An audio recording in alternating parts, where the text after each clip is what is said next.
Waya san gobe ban da Allah in ko ka sani mu ganka. Waya san gobe ban da Allah. My name is Professor Mohammed Bukar. I work with the University of Maiduguri in Nigeria as a lecturer and with the University of Maiduguri Teaching Hospital as an honorary consultant obstetrician and gynecologist.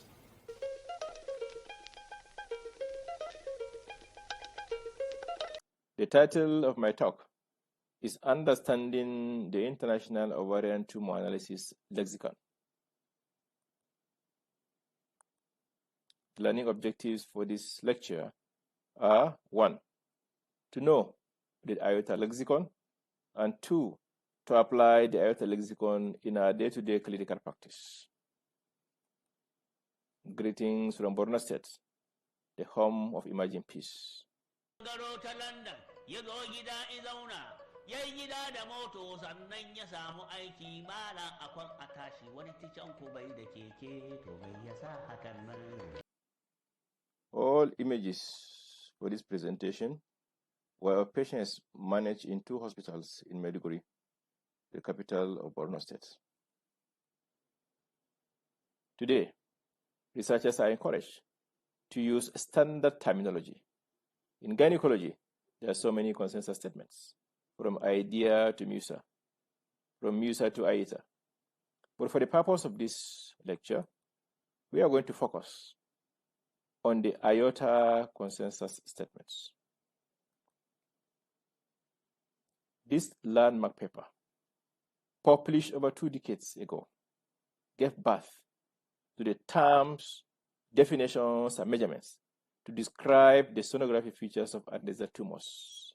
It was a consensus opinion from the International Ovarian Tumor Analysis Group.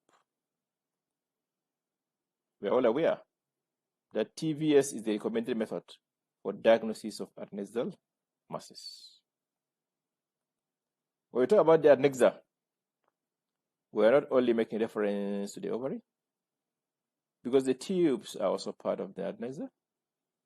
The paratubal cysts, paravarian cysts, are all part of the adnexa. If a serosal fibroid grows and assumes the position of an adnexa, it becomes an adnexal lesion, as we can see in this patient who was 70 weeks pregnant, presented with lower abdominal pain, and was discovered to have a pedunculated uterine fibroid that assumed the position of an adnexa and presented like an adnexal lesion. Na gane ku ticoci aikin da duk kuke yi ba don kuɗi kuke ba, taimakon ƙasa kuke yi. The accuracy of ultrasound scan largely depends on 3 variables. 1 is the equipment. How good is the equipment available to the operator? Is the operator experienced or is a novice? Is the patient morbidly obese or a patient with normal BMI? These 3 factors largely determines the accuracy of ultrasound scan diagnosis. Now let's look at definitions. Adnexal lesion is defined as ultrasound assessment inconsistent with normal physiological function. For example, persistent unilocular cyst. A persistent unilocular cyst is not consistent with normal physiology, so it is an adnexal lesion.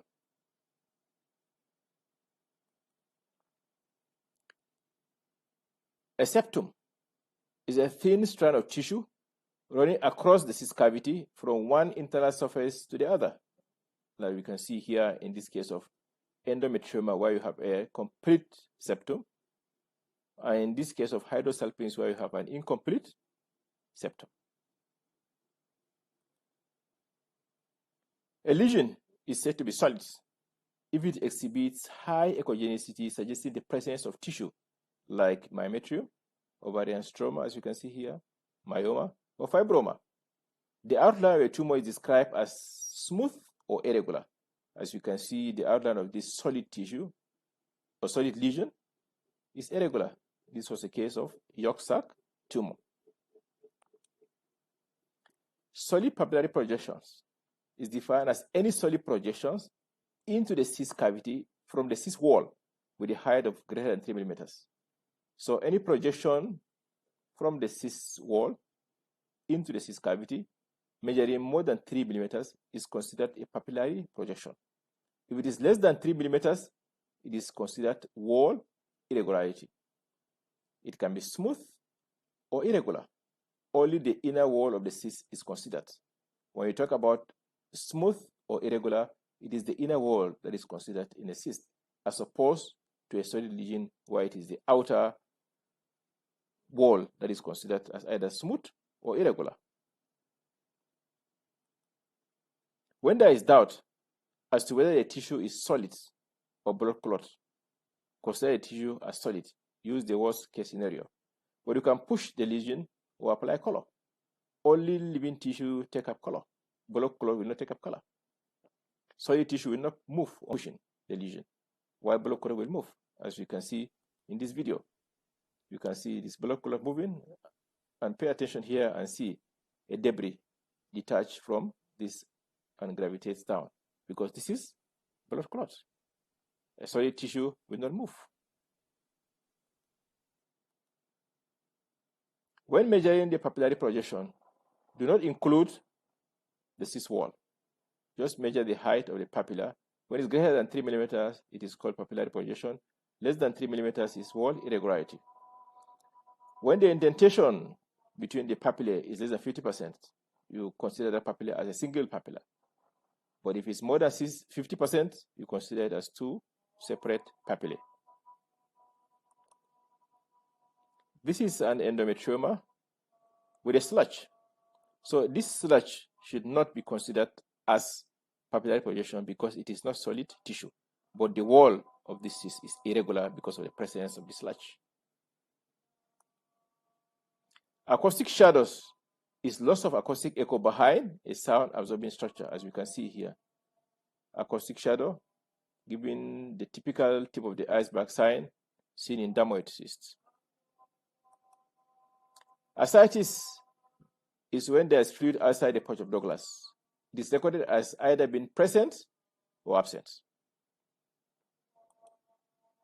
Locules, count the number of locules as 1 to 10 or greater than 10. As you can see here, the number of locules are greater than 10. Fluid in the pouch of Douglas, record in sagittal plane. The largest AP diameter in millimeters. With appropriate Doppler settings. Color score of 1 is when there is no flow. Color score of 2 is when there is minimal flow. Color score of 3 is when there is moderate flow. And color score of 4 is when there is marked flow. There are 6 categories of lesions described qualitatively. 1 is unilocular cysts. 2 is unilocular solid. 3 is multilocular cysts. 4 is multilocular solid. 5 is solid tumor. And 6 is not classifiable. So, this is a unilocular cyst. A unilocular cyst is a cyst without septa or septa and without solid papillary projection or solid parts, as you can see here. A unilocular solid cyst is a unilocular cyst with a measurable solid component or at least one papillary structure, as can be seen here. Note the number of papillary projections and the color score. By definition, once there's a papillary projection, the cyst is irregular. A multilocular cyst is a cyst with at least one septum, but no measurable solid component of papillary projection. A multilocular solid cyst is a multilocular cyst with a measurable solid component or at least one papillary structure. A solid tumor is a tumor where the solid component comprises 80% or more of the tumor when assessed in a two-dimensional section. Not classifiable because of poor visualization, as in this case of dermoid. Because of this extensive shadowing, it's difficult to classify the tumor at times into any of the 5 groups. Why is it important to describe these lesions appropriately? Why is it important for us to know that one cyst is unilocular while the other one is unilocular solid? This study from the IOTA group of 1,066 patients look at the risks of malignancy in these lesions. When it's a unilocular cyst, the risk of malignancy is 0.6. In multilocular cysts, it's 10%. Unilocular solid, 3%. Multilocular solid, 41%. Solid, 62%. So once there is solid component in the lesion, the risk of malignancy is increased.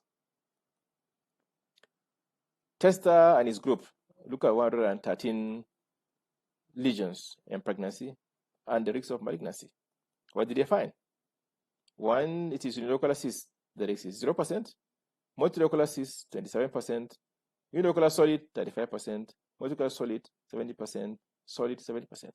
Now compare what the Timmerman group found outside pregnancy and the risks during pregnancy.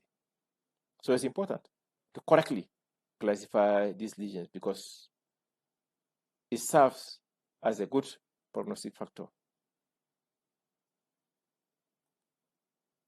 Classification of cyst contents. Anechoic, clear, the typical simple cyst. Always measure in 3 perpendicular planes. Low-level echoes, this is typically what is seen in mucinous cyst adenoma or when you have hemorrhage in to serous cyst adenoma. When you apply pressure, the content will stream, not so with the ground glass appearance, typically seen in about 50% of endometriomas. This is thick, so when you apply pressure, it will not stream in most cases. Corpus echogenicity is typical of hemorrhagic cysts. Mesechogenicity, typical of dermoids. Now let's look at some tips and tricks. This is a sludge in an endometrioma. This is a complete septum in an endometrioma. This is a papillary projection. So this should not be confused for a sludge. If there is any doubt, apply color. Papillary projection will take up color, while sludge will not take up color. This is a multilocular cyst with asymmetric wall thickening, which is a feature of chronic torsion, as can be seen here. It's supposedly confirmed it's mucinous cyst adenoma. Now, if one confuses this for a multilocular solid tumor, look at the risk of malignancy if it's outside pregnancy and in pregnancy. So it's important not to confuse this wall thickening to a solid lesion because it is not. So this is a multilocular cyst, not a multilocular solid lesion. These are flash artifacts in a mucinous cyst adenoma. So if it is confused with color score, then the diagnosis will be missed, and that has some consequences on the management. So let us not confuse color artifact or color flow. This is a hemorrhagic cyst. There's no flow, and there will be no flow within the content because hemorrhage is not live tissue, but you can see flow within the cyst wall. And IOTA also describe the flow not only within the cyst, but also the cyst wall and septa, as you can see. Within the septa, cyst walls, or solid areas. So this hemorrhagic cyst, yes, but the color flow is 2 because there is color flow in the wall of the cyst, but not within the substance.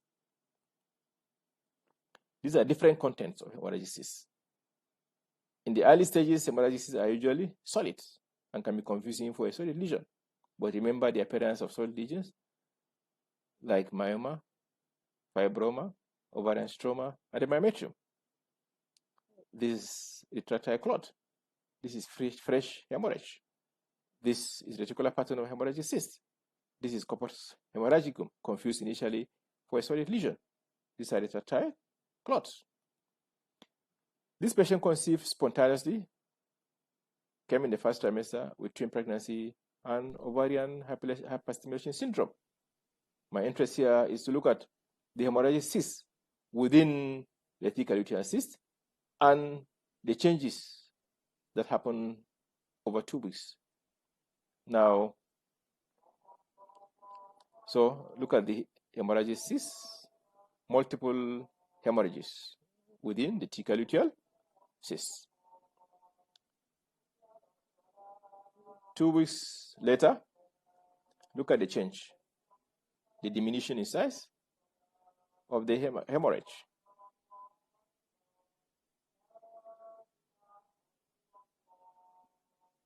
Again, look at this retractile clot.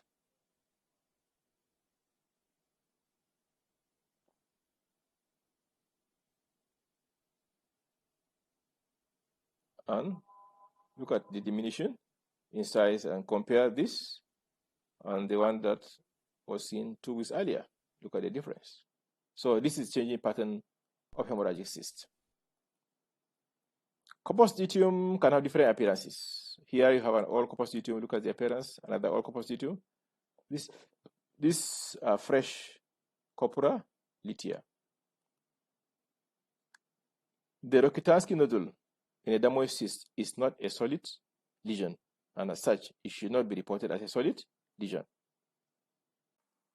At times, because of extensive shadowing from dermoid cysts, it may be difficult to get the correct measurement of the lesion. By pushing the lesion using the prop, the whole mass will move in unison, and that way it will be easier to have the correct measurement of the lesion. Occasionally, one may have a normal ovary within which some echogenic spots may be seen. This is dermoids within the substance of the ovary, as you can see in this patient. At surgery, after bisecting the ovary, you can see this dermoid, which was seen as echogenic ring here within the substance of the ovary.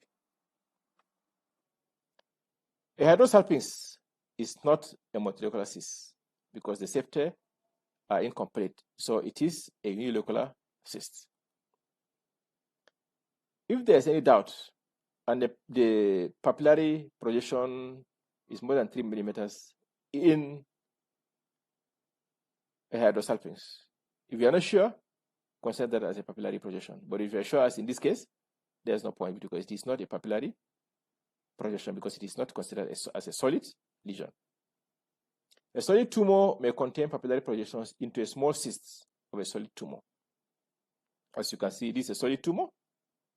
You can see an irregular cyst within which you can see a papillary projection. So a solid tumor may contain papillary projections into a small cyst of the solid tumor. Do not confuse a tossed edematous ovary with a solid mass. Here you can see the typical description of a solid lesion. It looks like ovarian stroma, fibroma, fibroid, or a myometrium. So if we compare this with these lesions, you realize that this is not solid tissue. So this is edema of a tossed ovary. And to me, it is counterintuitive to make a diagnosis of a tossed ovary with a normal size ovary, because that betrays the pathophysiology of ovarian torsion. At times, you can have two corpora lutea existing in the same ovary, as you can see. So, before you classify any mass, you have to look at it from all angles, not just looking at one aspect of the lesion to make a diagnosis.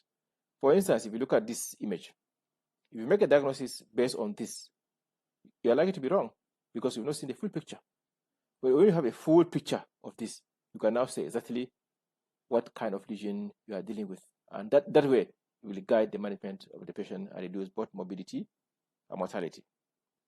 So our take-home message is that knowledge of aorta and lexicon is essential in proper characterization of distal lesions, which has a bearing on the management of these cases. Thank you very much for listening.